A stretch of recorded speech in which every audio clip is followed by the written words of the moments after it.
Olá e bem-vindos! A gente recebeu aqui uma análise fascinante sobre um período muito específico da cultura brasileira, a década de 2009 a 2019. E o material propõe uma tese ousada, que para entender como a música independente se tornou a grande cronista do Brasil, a gente não deve olhar só para o eixo Rio-São Paulo. A resposta, segundo o texto, pode estar meio que escondida em Porto Alegre. Exatamente. A fonte, que se chama Cena e Litera 2009 e 2019, usa a trajetória de uma banda, a Litera, como uma espécie de lente de aumento. A ideia é investigar como as grandes transformações sociais e tecnológicas daquela década foram sentidas e traduzidas por quem estava, digamos assim, criando a margem dos holofotes. Não é só sobre música, é sobre como uma geração tentou encontrar sentido no meio do caos. Ok, vamos desempacotar isso. O ponto de partida do texto é que essa década foi um ciclo decisivo. O que é que fez esse período ser tão diferente de tudo que veio antes? Foi só a internet dominando tudo? Olha, a internet foi o motor, mas a mudança foi muito mais profunda. A fonte descreve um cenário de colapso mesmo. O modelo antigo, com as grandes gravadoras e as rádios FMs ditando sucesso, estava ruindo. Certo. E isso abriu um espaço enorme. De repente, os artistas podiam falar diretamente com seu público. Só que essa liberdade veio com um preço, a precarização. Não tinha mais adiantamento de gravadora, não tinha mais a máquina de marketing por trás, sabe? Então, ao mesmo tempo em que o artista ganhou voz, ele também perdeu a rede de segurança, por menor que fosse. E como é que isso afetou o som, as letras? Afetou tudo. A música se tornou, como o texto diz, um sismógrafo das tensões da época. O Brasil vivia uma euforia econômica que começava a dar sinais de esgotamento. E as rachaduras sociais estavam ficando cada vez mais expostas. Uhum.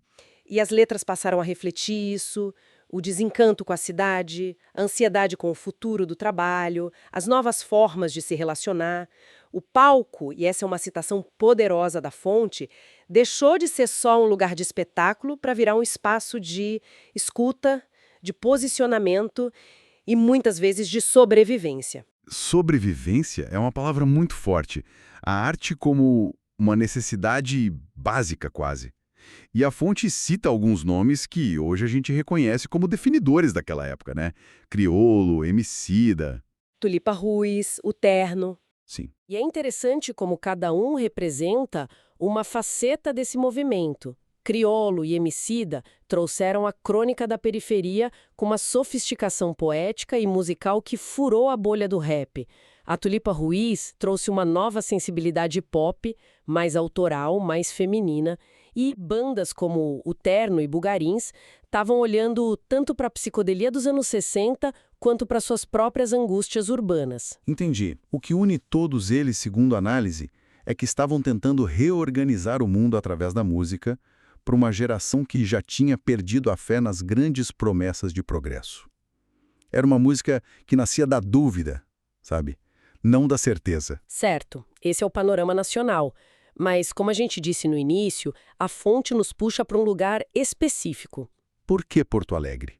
O que estava acontecendo lá que era tão sintomático desse período? Essa é a parte mais interessante da análise, eu acho. O texto argumenta que Porto Alegre tem uma melancolia urbana particular e uma tradição letrada muito forte. Isso criou um ecossistema único. A cena de lá não estava tão preocupada com o hit, com a música que explode no verão, entende? Sim. A descrição que a fonte usa é de uma cena sofisticada, reflexiva e muitas vezes introspectiva. Melancolia urbana. Isso me faz pensar numa paisagem cinza, numa coisa meio fria. É por aí? Exatamente. E isso se reflete nos artistas que a fonte cita como exemplos, tipo Apanhador Só ou Ian Ramil. As letras deles falavam de um desencanto com a política, de cidades que pareciam doentes, de relações que se desfaziam. Uhum. Havia uma consciência muito forte de se estar à margem dos grandes centros culturais do país, mas não era uma margem alienada. Pelo contrário, era uma periferia atenta que observava o Brasil de uma perspectiva privilegiada, talvez mais cínica e menos iludida. Isso também mudava a forma como a música circulava e ganhava importância, imagino. Se não era pelo rádio, era por onde? Era uma lógica de dentro para fora. A relevância vinha do reconhecimento dos outros artistas, dos jornalistas locais, do público que frequentava os pequenos festivais, que acompanhava os blogs. Era uma cena que se validava a si mesma, sabe? Construindo seu valor na consistência artística, não na exposição em massa. Entendi. É o resultado direto daquela crise dos mediadores que a gente falou no início. Sem a gravadora para dizer isso é bom, a própria comunidade precisou criar seus selos de qualidade. É nesse cenário, então, que surge a banda Litera. E o texto dá uma importância enorme para um detalhe geográfico. Eles não eram do centro, nem dos bairros ditos culturais de Porto Alegre. Eram da Zona Norte, do bairro Sarandi. Por que isso é tão relevante? Porque isso posiciona a banda não apenas à margem do cenário nacional, mas também à margem do cenário local. O texto chama essa origem periférica de elemento simbólico importante. Olhar a cidade a partir de Sarandi é diferente de olhar a partir do Bonfim ou da Cidade Baixa, que são os bairros historicamente boêmios. Claro. Essa perspectiva, segundo a análise, deu à banda uma visão mais crua, menos romantizada tanto da cidade quanto das relações humanas. Ou seja, eles eram duplamente periféricos. E como é que isso aparece nas músicas? A análise diz que as canções deles estavam mais interessadas em fazer perguntas do que em oferecer respostas fáceis. As letras eram cheias de imagens densas, de introspecção e de uma certa recusa ao óbvio. E os temas? Eram os dilemas de uma geração inteira. Como amar em tempos de incerteza, o que significa ser homem num mundo em transformação, aquela sensação de não pertencer a lugar nenhum, mesmo estando em casa. É a crônica de uma juventude se sentindo deslocada. Isso é interessante porque a fonte argumenta que justamente por não terem um discurso panfletário de protesto direto, eles acabaram fazendo um retrato político muito fiel da época. Como é que funciona essa lógica? A política aqui não está no grito, está no sussurro. A fonte argumenta que a Litera capturou o espírito do tempo ao traduzir as angústias privadas que, na verdade, eram coletivas. A sensação de instabilidade no emprego, a dificuldade de criar laços duradouros, a dúvida sobre o futuro. Tudo isso é profundamente político. Certo, o pessoal se conecta com isso. Exato. Ao falar do micro do cotidiano, eles estavam, talvez sem a intenção explícita, diagnosticando o macro. Eles não precisavam citar o nome de um político para falar sobre o mal-estar que estava no ar. E a análise vai ainda mais fundo na figura do vocalista, o André Hernandes. O texto descreve como uma figura de transição. O que significa isso? A transição de quê para quê? Significa a transição do modelo de artista do século XX para o do século XXI. A trajetória dele é um resumo das novas exigências e possibilidades para um músico independente. A fonte lista as múltiplas facetas dele. Músico, claro, mas também cozinheiro, agitador cultural. Espera um pouco, tem um detalhe aqui que é quase contraditório. O quê? O texto menciona que ele foi vencedor de um reality show. Como é que isso se encaixa na imagem de uma banda indie, introspectiva, de Porto Alegre? Parece de outro universo. Exato. Essa parte me pegou também. Um reality show parece o oposto de tudo que a gente descreveu sobre a cena gaúcha, que se validava por dentro, longe da grande mídia. E essa contradição é a chave para entender o que é essa figura de transição. O artista daquela década precisava navegar por todos esses mundos. Ele não podia mais ficar trancado no seu quarto compondo. Tinha que ser multifacetado. Tinha que entender de redes sociais, criar projetos paralelos, se tornar uma marca. O reality show, nesse contexto, pode ser visto não como uma venda ao sistema, mas como uma ferramenta de sobrevivência.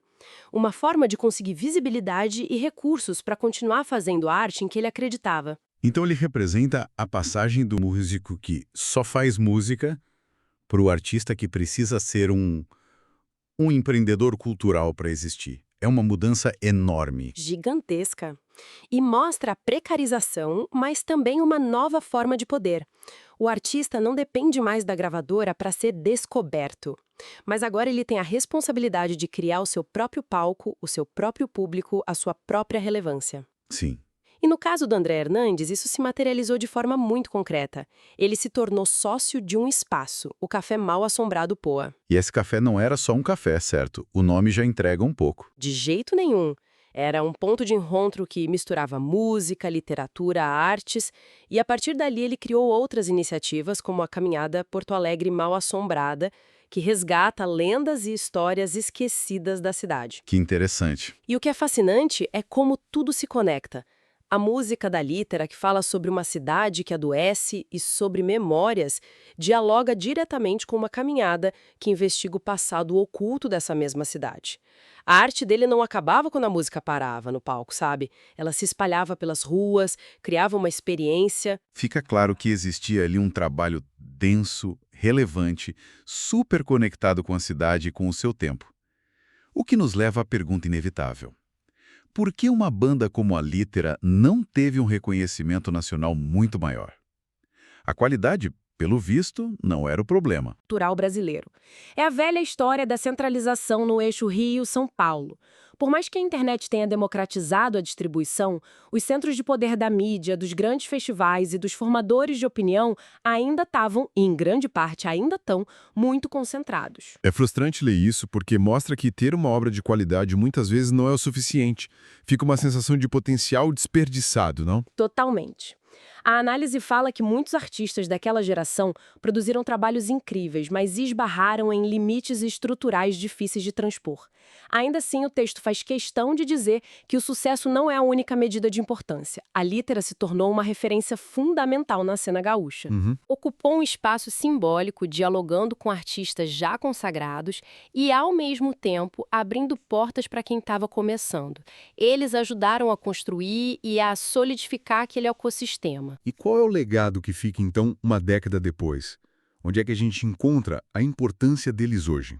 Segundo a análise, o legado principal está nas canções, que funcionam como documentos sensíveis de um tempo específico. E aqui o texto faz uma observação que eu achei brilhante. Ele sugere que a honestidade artística da banda talvez explique por que as músicas soam ainda mais atuais hoje do que na época em que foram lançadas. Como assim mais atuais? Pensa no desencanto, na instabilidade, na sensação de não pertencimento que eles cantavam. Esses sentimentos não desapareceram. Pelo contrário, parecem ter se intensificado na última década. É verdade. Aquele mal-estar que eles capturaram de forma tão sutil em 2012 ou 2014, hoje é quase o sentimento dominante. Então, ouvir as músicas deles agora é como encontrar um diário antigo que, de repente, parece que está falando sobre o seu dia de hoje. Certo. Então, se a gente amarrar todas essas pontas, qual é a grande conclusão dessa análise? A fonte que a gente explorou posiciona essa década como o momento em que a música independente se assumiu como a cronista social do Brasil. E a história da Lítera é o estudo de caso perfeito disso. Exatamente. É a história de uma banda que, a partir da zona norte de Porto Alegre, conseguiu sintetizar as inquietações de uma geração inteira. E o texto termina com uma reflexão sobre o que é, afinal, sucesso. O reconhecimento de massas pode não ter vindo na escala que a obra talvez merecesse, mas com o distanciamento do tempo, fica claro que a importância de certos trabalhos não se mede em plays no Spotify. E como se mede, então? Sobretudo sobre quem tentávamos ser naquele momento da história. A obra dele sobrevive porque ela é um testemunho honesto. Ela não tentou ser maior do que era, e por isso mesmo se tornou gigante no seu significado. Isso nos deixa com uma última provocação que a própria fonte inspira. Se uma obra que capture o desencanto e a ansiedade de 10 anos atrás soa ainda mais potente e relevante hoje, o que isso diz sobre a década que a gente viveu desde então? Será que as perguntas que aquela geração se fazia continuam sendo as nossas, só que agora com um volume muito mais alto?